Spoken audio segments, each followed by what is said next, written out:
वक्फ तरमीमी bill से मुतालिक मुश्तरका पार्लिमानी committee की रिपोर्ट के पेश होने के तनाजुर में आज पार्लियामेंट के दोनों ऐवानों में अपोजिशन अरकान की तरफ से एहतजाज हुआ। लोकसभा की कार्रवाई शुरू होते ही अपोजिशन के अरकान मुश्तरका पार्लिमानी कमेटी की रिपोर्ट को लेकर नारे लगाते देखे गए। स्पीकर ओम बिरला ने वक्फा सवालात शुरू किया, ताहम अपोजिशन अरकान के शोरगुल के तनाजुर में उनका कहना था कि क्या आप लोग वक्फा सवालात चलाना नहीं चाहते।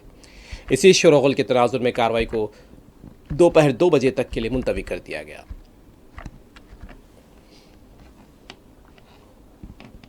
ये सबसे संसद का महत्वपूर्ण समय होता है। मेरा आपसे आग्रह है कि आप संसद की मर्यादाएं, परंपराओं को बना के रखें, अच्छी परंपराएं शुरू करें।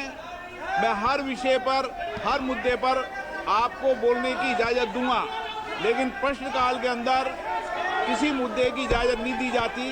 ये परंपराएं और नियम है संसद के। आप सदन नहीं चलाना चाहते, आप सदन में नियोजित तरीके से गतिरोध पैदा करना चाहते हैं, माननीय सदस्यों का हक अधिकार छीनना चाहते हैं, सभा की कार्रवाई आज 2 बजे तक के लिए स्थगित की जाती है।